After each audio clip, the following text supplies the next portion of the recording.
Com relação ao Brasil, não há a menor dúvida. A questão tem nome e sobrenome, é fiscal e fiscal. É disso que se trata. O Brasil segue numa trajetória de deterioração das suas contas públicas. É verdade que agora a gente vê isso com maior realismo, né?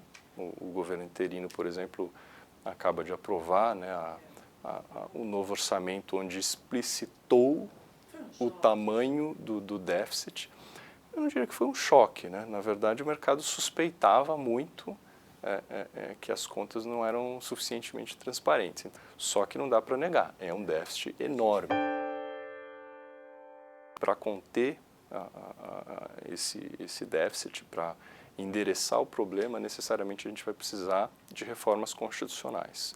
Então, a gente começou com a aprovação da DRU, que simbolicamente é importante, mas na prática, como não há receita para ser desvinculada, porque as receitas estão contraídas, ela tem um impacto muito limitado. A ação de impacto mais amplo, que reduziria as incertezas internas e sinalizaria para os investidores que o Brasil tem condições de resolver o seu problema fiscal, é a aprovação do projeto em tramitação que cria um teto para os gastos públicos. Esse é o tipo de coisa que agora pode influenciar os investidores, ou seja, é o governo mostrando que tem condições, sim, de articular no Congresso Nacional a aprovação das medidas que são imprescindíveis para resolver o problema fiscal.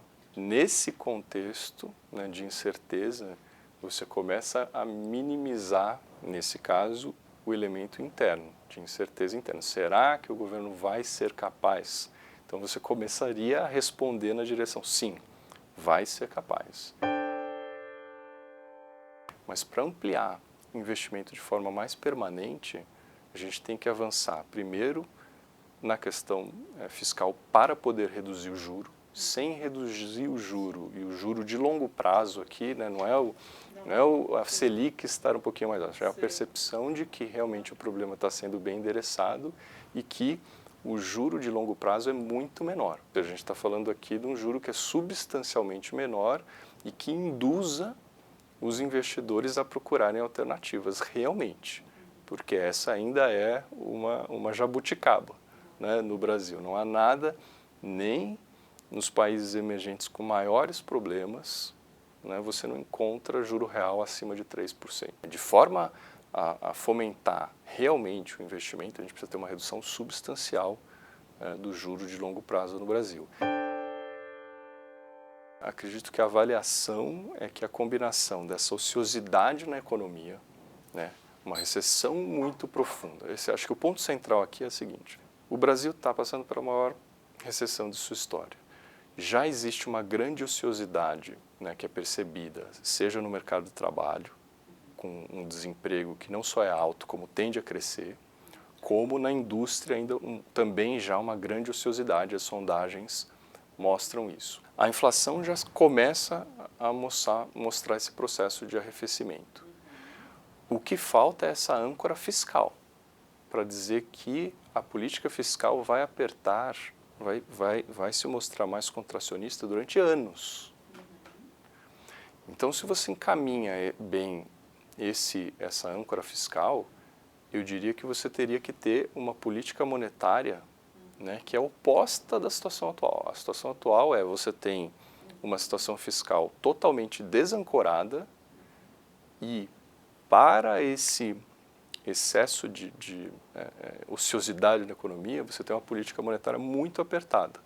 Então, eu diria que a gente teria que ter a situação inversa, né?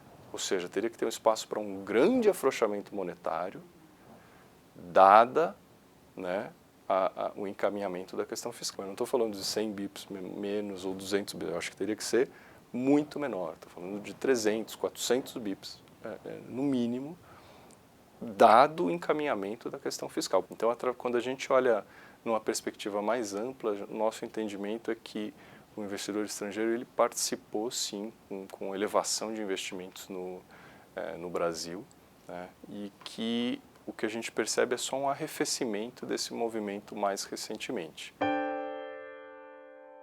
Se você pegar particularmente a questão do juro, né, a gente tinha um juro real que estava se aproximando a 8%, né, na parte mais longa da curva, no final do ano passado, no começo desse ano, e isso baixou para 6%. Né? Então esse é só um dos exemplos onde você percebe que houve uma melhoria substancial. Mesma coisa para o câmbio, né? Lembra que o câmbio, no fim do ano passado, no começo desse ano, ele negociava R$ 4 por dólar. Acho que uma forma de conciliar aí é que o investidor, de certa forma, está, né, como a gente diz, colocando no bolso parcela dos ganhos que foram obtidos recentemente. Mas não há uma grande mudança para uma aposta negativa no Brasil de forma alguma.